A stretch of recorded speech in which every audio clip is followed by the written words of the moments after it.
Bonjour à tous. Alors, la dernière fois, on s'est un petit peu intéressé aux signaux périodiques, enfin, on a rappelé les éléments caractéristiques d'un signal périodique. Aujourd'hui, ce qu'on va voir, c'est essentiellement le théorème de Fourier. On va voir la notion de décomposition en série de Fourier, la notion très importante également de spectre. On va voir comment on décompose un signal, comment on calcule ce qu'on appelle les coefficients de Fourier, et on terminera par le théorème de Parseval. Alors, je commence par l'énoncé du théorème de Fourier, qui dit simplement, sous certaines conditions mathématiques assez peu restrictives pour les grandeurs physiques, on montre qu'un signal périodique, que j'appelle f de t, de fréquence nue, est développable en série de Fourier comme suit. F de t égale A0, qui est une constante, plus la somme de n égale 1 jusqu'à l'infini, donc il s'agit d'une série, de an fois cosinus n de pi nu t plus bn sinus n de pi nu t. Alors, juste un petit mot avant, je précise, sous certaines conditions mathématiques assez peu restrictives pour les grandeurs physiques, sachez juste qu'il y a des conditions mathématiques, je ne vais pas m'appesantir là-dessus, il faut juste savoir qu'en physique, si on a un signal périodique réaliste, on est tout à fait dans ces conditions et on peut tout à fait appliquer le théorème de Fourier. Ce qui est important de retenir, c'est que dans cette somme ici, tous les termes, les termes en cosinus et en sinus, ont une fréquence qui est un multiple de la fréquence nue du signal. Ici, par exemple, le terme en cosinus n de pi nu t a une fréquence qui vaut n nu. Le terme ici, an cosinus n de pi nu t plus bn sinus n de pi nu t, est ce qu'on appelle une harmonique de rang n. Donc j'insiste, le n ici, c'est déterminé par la fréquence du cosinus. C'est la fréquence du cosinus qui détermine la valeur de n. Au passage, la première harmonique, c'est-à-dire l'harmonique de rang 1, on a l'habitude de l'appeler le fondamental. Donc, ce que dit Fourier, c'est qu'on peut décomposer finalement une fonction périodique en une constante plus en une somme d'harmoniques dont les fréquences sont des multiples entiers de la fréquence nue. Et l'ensemble des coefficients an et bn, donc a0, a1, b1, etc., sont ce qu'on appelle les coefficients de Fourier. Alors ça, c'est une façon de formuler le théorème de Fourier. On peut aussi l'écrire autrement. La somme d'un cos et d'un sinus, on peut aussi le remplacer par un cosinus unique avec une phase. Donc, on peut aussi écrire le développement de Fourier de cette façon. F de t égale a0 plus la somme de 1 à l'infini de grand A indice n cosinus n de pi nu t plus phi n. Donc voilà l'harmonique de rang n ici, qui a bien une fréquence n nue. Et ici, on fait apparaître une phase, et ici une amplitude.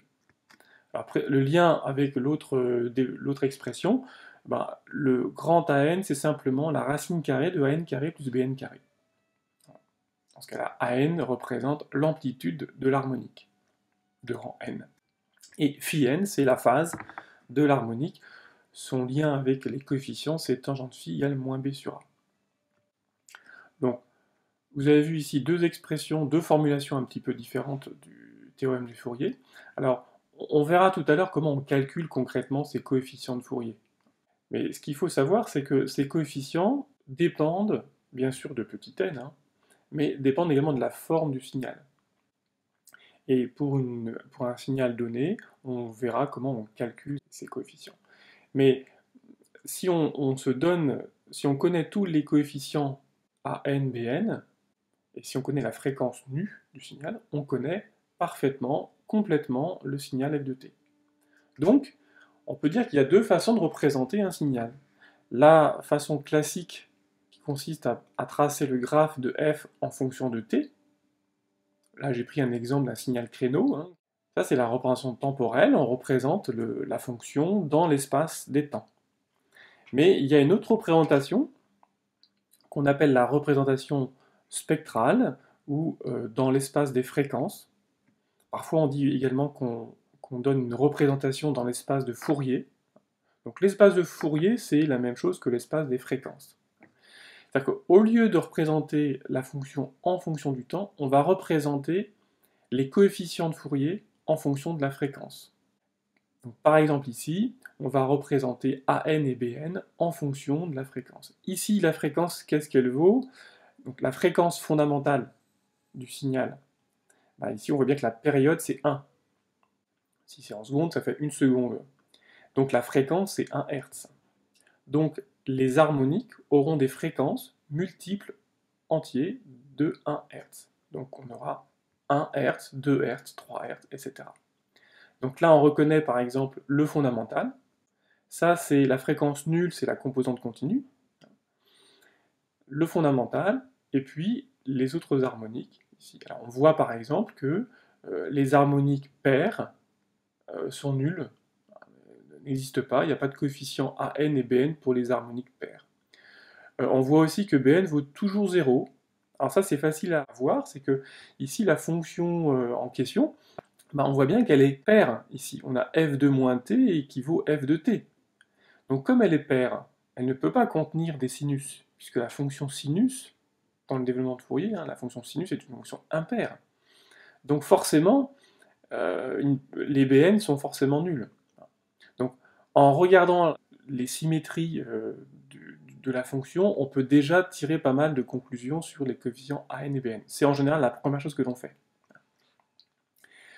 Si je veux représenter non pas les coefficients petit a n et petit bn, mais plutôt l'amplitude de la phase, ben, j'aurai une représentation spectrale équivalente.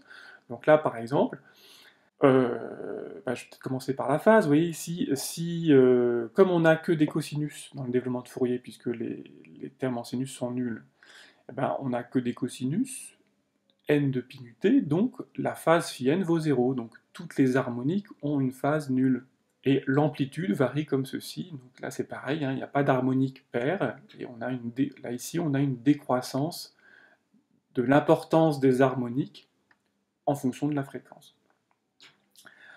Ce qu'il faut comprendre, c'est que c'est vraiment l'importance relative des harmoniques qui donne la forme du signal. Si on change, si on prend un signal toujours la même fréquence, mais avec une forme différente, on aura les harmoniques seront placées au même endroit, mais leur importance relative va changer. Et notez un truc, c'est qu'il n'est pas nécessaire que le fondamental soit plus fort, plus élevé que les autres. C'est souvent le cas, mais c'est pas nécessaire. Il existe même des signaux qui ne présentent pas de fondamental. Alors, maintenant, venons-en au calcul des coefficients. Comment on fait pour déterminer A0, AN et BN? Alors pour A0, c'est très simple. Si vous prenez la moyenne du signal, et si vous reprenez le théorème de Fourier, bah, la moyenne de f de t, c'est la moyenne de A0 plus... Alors je prends la formulation en grand AN cosinus n de pi nu t plus phi n pour que ce soit plus simple. Voilà ce que vous avez si vous prenez la moyenne de f de t. Or, vous savez que la moyenne d'un cosinus, ça fait 0. Donc finalement, il vous reste la moyenne de A0 qui est une constante, donc ça fait A0. Donc A0, c'est ni plus ni moins que la moyenne de la fonction. Autrement dit, A0 correspond à la composante continue du signal. Ça, c'est à savoir. Donc, la première chose à faire, c'est regarder si le signal a une composante continue, la calculer pour avoir A0. Alors, pour ce qui est des autres coefficients AN et BN, c'est très simple. Vous faites le même raisonnement, sauf que pour AN, vous prenez la fonction f de t et vous la multipliez par cosinus n de pi nu t. Et ensuite, vous prenez la moyenne. Vous allez voir qu'en faisant ça, vous allez avoir des termes en cosinus carré et des termes en sinus fois cosinus. Or, la moyenne d'un cos carré, c'est 1/2, et la moyenne d'un produit sin par cos, ça vaut toujours 0. Donc quand vous faites la moyenne de ça, il va vous rester que le terme en AN. Ça va vous donner AN sur 2. D'où on tire la formule AN égale 2 sur t intégrale entre 0 et t de f de t cosinus n de pi nu t. Si vous voulez le détail de la démonstration, cette démonstration est dans le poly. Pour Bn, c'est exactement la même chose, il faut juste multiplier f de t par sinus et prendre ensuite la moyenne. Et vous trouverez Bn sur 2. Du coup, Bn égale 2 sur t intégrale entre 0 et t de f de t sinus n de pi nu t dt. Voilà, ces deux formules sont à retenir, mais encore une fois, ça se retrouve assez facilement. Prenons un exemple. Je vais m'attaquer à la décomposition spectrale d'un signal triangulaire d'amplitude crête à crête 2A. Et ça oscille entre -A et grand A. Ici, la fréquence du signal, bon, pour simplifier, j'ai pris une fréquence de 1 Hz. Ici, la période du signal, c'est 1 seconde. Donc la fréquence nue, c'est 1 Hz. Donc toutes les harmoniques auront des fréquences multiples du Hertz. Alors commençons par A0. Là, évidemment, on voit bien que le signal ne présente pas de composante continue. Elle est nulle. Donc A0 vaut immédiatement 0. Deuxième chose, la fonction est paire. Vous voyez bien, on a f de moins t égale f de t. Si elle est paire, elle ne peut contenir que des cosinus, pas de sinus. Donc on sait immédiatement que les Bn valent tous 0. Donc dans la décomposition de Fourier, on n'aura que des termes en n. Donc il suffit juste de calculer le coefficient an. Donc je prends la formule qu'on vient de voir, an sur 2 égale la moyenne de f de t cosinus 2 pi nu n nu t dt. Comme nu vaut 1, ça fait 2 pi nt. Et puis la période t, ça fait 1, donc 1 sur t, ça fait 1. Voilà ce que j'ai comme formule. On intègre sur la durée d'une période. Ça n'a pas d'importance de savoir si vous intégrez entre moins t sur 2 et t sur 2, ou entre 0 et t, peu importe. Vous trouverez la même chose. Ce qu'il faut, c'est intégrer sur la durée d'un motif périodique. Donc, ça, c'est vous qui décidez. Là, moi, j'ai décidé d'intégrer entre -1,5 et 1,5. Pourquoi? Parce que ça va me simplifier mon calcul, parce que entre -1,5 et 1,5, vous voyez bien que la fonction, elle est paire, et donc je vais pouvoir décomposer, enfin, je vais pouvoir remplacer ça par 2 fois l'intégrale entre 0 et 1,5. Et entre 0 et 1,5, j'ai juste une droite ici. Donc il faut juste que j'exprime l'équation de la droite ici, entre 0 et 1,5. Or, la droite, elle a comme ordonnée à l'origine grand A, et sa pente, elle décroît de 2A sur une durée de 1,5. Donc sa pente, c'est -4A. Donc, je peux remplacer f de t par a moins 4at, cosinus de pi nt. Bon, là, on a une intégrale assez facile à intégrer. On reconnaît, on a un polynôme fois un cosinus. Alors, vous savez que quand on a ce genre d'intégrale, il faut penser à une intégration par partie. Je détaille un petit peu. Donc ici, vous allez obtenir donc ici a moins 4at, puis ici la primitive du cosinus, à prendre entre 0 et 1,5. Et puis ici, vous allez avoir moins la dérivée de a moins 4at, plus 4a, fois la primitive du cosinus, à intégrer entre 0 et 1,5. Alors, ce terme-là, il se calcule facilement, parce que lorsque t vaut 1,5, ça fait sinus pi n, mais sinus pi n, comme n est un entier, ça fait toujours 0. Et puis, quand vous faites t égale 0, on a aussi sinus de 0 qui vaut 0. Donc ça, ce terme-là vaut 0. Il nous reste à intégrer cette fonction. La primitive de cette fonction, c'est élémentaire, ça fait -4a sur 2 pi n carré cosinus de pi nt. Vous remplacez t par 1,5, donc vous allez avoir en fait cosinus pi n, et pour 0, vous allez avoir cosinus 0 qui vaut 1. Donc finalement, voilà ce qu'il vous reste. an sur 2 égale 2a sur pi de n2 fois 1 moins cosinus pi n. Et là, en fonction de la parité de n, vous avez deux résultats très simples. Si n est pair, cos de pi n, c'est toujours égal à 1, ce qui fait que ça va nous faire 0 ici. Donc an vaut 0 pour n pair, autrement dit, il n'y a pas d'harmonique de fréquence paire. Et par contre, si vous faites n impair, donc vous allez avoir cosinus pi n avec n impair, donc ça vaut toujours -1, ça. Donc 1 moins -1, ça fait 2, et on obtient an égale 8a sur pi 2 fois 1 sur n2. Et puis bien sûr, on a bn égale 0, comme on l'a déjà dit. Et vous voyez ici, le coefficient an dépend bien de n. Alors au passage, vous voyez, ça décroît en 1 sur n2, donc ça décroît relativement vite. Et puis, la valeur ici qui est devant dépend de l'amplitude du signal. Plus le signal a une amplitude importante, plus les coefficients seront importants, ce qui paraît évident. Si on donne une représentation spectrale du signal, voilà ce qu'on observe. Alors, d'abord, on voit qu'il n'y a que des harmoniques impaires. Voilà le fondamental. Harmonique de rang 3, 5, 7, etc.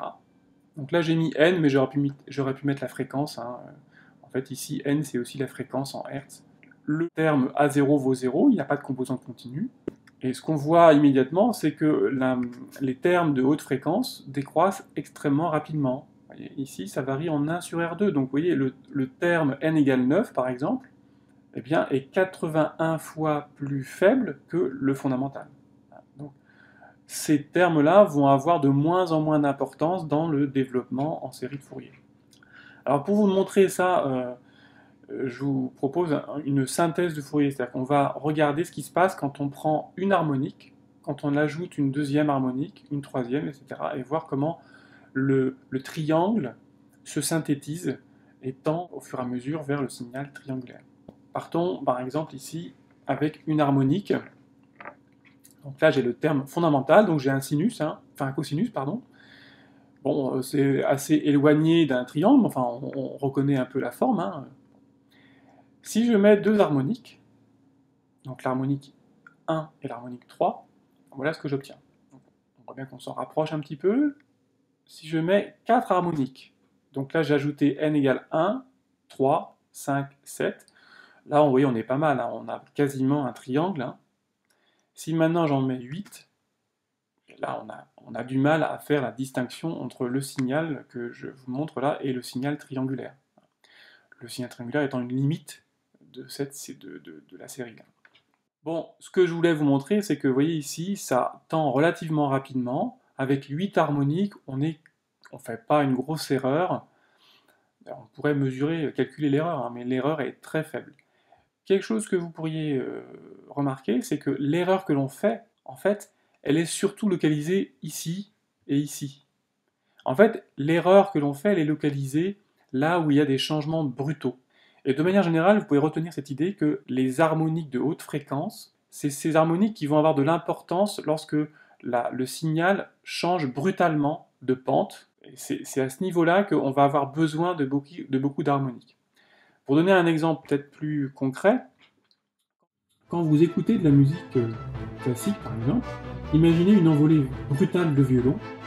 À ce moment-là, comme le son brutalement varie de façon quasi discontinue, vous générez énormément d'harmoniques. Et donc votre chaîne de transmission audio, si vous voulez que ça représente fidèlement le son, elle devra décrire correctement toutes ces harmoniques. Donc vous avez besoin, pour représenter fidèlement le son, d'avoir une chaîne hi-fi avec un large spectre, une large bande passante, qui va pouvoir reproduire fidèlement les très hautes fréquences. Si votre chaîne hi-fi, votre système de transmission audio a une petite bande passante, elle va couper les hautes fréquences, les harmoniques de très haute fréquence, et ça va détériorer un petit peu le son, et notamment au moment où vous avez des changements brutaux de son, des envolées brutales de violon par exemple. Alors quand on est audiophile, bah, ça peut être un peu gênant, si on est très pointu sur la musique. Voilà des idées simples à retenir concernant la synthèse de Fourier. Alors maintenant, venons-en à un théorème qui s'appelle le théorème de Parseval. Alors le théorème de Parseval, il dit quelque chose de très simple. C'est une relation qui exprime simplement le fait que la puissance moyenne d'un signal périodique est simplement la somme des puissances moyennes transportées par les différentes harmoniques, tout simplement. C'est une forme finalement de conservation de l'énergie. Or, vous vous souvenez, la puissance d'un signal, c'est proportionnel au carré de la valeur efficace. Or, vous savez aussi que la valeur efficace d'un sinus, c'est son amplitude sur racine de 2. Donc la valeur efficace au carré d'un sinus, c'est l'amplitude au carré sur 2. Et pour une constante, donc pour la composante continue, la valeur efficace d'une constante, c'est la constante elle-même. Donc la valeur efficace au carré d'une composante continue, ça va être A0 carré. De sorte que, si je veux traduire le fait que la puissance du signal, donc, autrement dit la valeur efficace au carré du signal, c'est la somme des puissances transportées par toutes les harmoniques, bon, bah, pour la composante continue, bah, sa puissance ce sera A0 carré, et pour le terme en AN cosinus 2πn ut, ce sera AN carré sur 2, et même chose pour le terme en sinus, et vous sommez sur toutes les harmoniques. Voilà ce que l'on peut dire, ce genre de relation permet, si vous connaissez les coefficients de Fourier, de calculer la valeur efficace, par exemple, du signal. Alors, on peut aussi écrire ça sous la forme A0 carré plus la somme sur n de grand AN au carré sur 2, puisque vous vous souvenez, petit AN carré plus BN carré, c'est ni plus ni moins que l'amplitude de l'harmonique au carré. Donc ça, c'est ce qu'on appelle la relation de Parseval. Ça, c'est à savoir. Je vous donne un exemple d'illustration de ce théorème. Imaginez, vous avez ici un signal que j'appelle E de t, dont voici le spectre. J'ai mis ici la fréquence, l'amplitude ici du signal en entrée. Alors, en entrée d'un filtre, là vous avez ici un système, on verra ce que c'est exactement, mais vous avez un système qui va simplement déformer le signal, et notamment il va agir dans l'espace des fréquences en enlevant certaines fréquences, par exemple. Alors là, ce qu'il va faire, c'est qu'il va simplement éliminer certaines hautes fréquences. Vous verrez qu'on appelle ça un filtre qui coupe les hautes fréquences et qui laisse passer les basses fréquences, ça s'appelle un filtre passe-bas. Et donc en sortie, voilà ce que j'ai comme spectre du signal en sortie. Une des questions que je me pose, par exemple, c'est quel est le rapport entre la puissance du signal de sortie et la puissance du signal d'entrée? Cette opération de filtrage, elle a dégradé la puissance du signal, puisqu'on a enlevé des composantes. De combien de pourcents la puissance a été atténuée ici? Là, ici, il faut juste savoir que la puissance étant proportionnelle à la valeur efficace au carré, le rapport des puissances, c'est ni plus ni moins que le rapport des valeurs efficaces au carré. Or, en appliquant Parseval, vous savez que ici, pour l'entrée, la valeur efficace au carré du signal d'entrée, c'est A0 carré, alors A0 ça vaut 1 ici, donc 1 au carré ça fait 1, plus 1 demi de la somme des grands AN carrés. Alors ici j'ai 1, ici, et puis là j'ai 4 fois le même terme, AN vaut 1 demi, donc au carré ça fait 1 quart, donc j'ai 4 fois 1 quart. Ça fait 2 volts carrés. Donc ici la valeur efficace en fait c'est racine de 2 volts.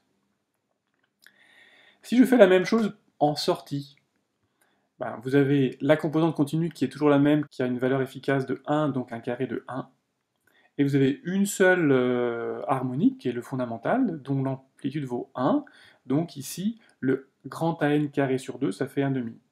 Le total, ça fait 1,5 volts carré. Et donc, si vous faites le rapport de la puissance, de la valeur efficace au carré en sortie sur la valeur efficace au carré en entrée, vous trouvez 1,5 sur 2, soit 75%. Autrement dit, cette opération de filtrage vous a dégradé, vous a fait perdre 25% de puissance. Alors peut-être que vous posez la question, où sont passés ces 25%? Ce qu'il faut savoir, c'est qu'un filtre passe-bas, comme celui-ci, c'est assez couramment utilisé, et en général, c'est constitué d'une résistance et d'un condensateur, et comme vous le savez, une résistance, ça dissipe de l'énergie par effet Joule, et en fait, ces 25% de puissance perdue ont été juste perdus par effet Joule dans le filtre. Donc voilà pour une illustration du théorème de Parseval. Voilà, je pense avoir dit l'essentiel sur le théorème de Fourier. Si vous voulez avoir plus d'informations, plus de détails, je vous redirige vers le polycopier. Lors de la prochaine séance, ce que nous allons voir, c'est en fait comment ces notions se généralisent à des signaux non périodiques, ce qui nous donnera l'occasion de définir ce qu'on appelle la transformée de Fourier. D'ici là, je vous souhaite une bonne journée. À bientôt. Au revoir.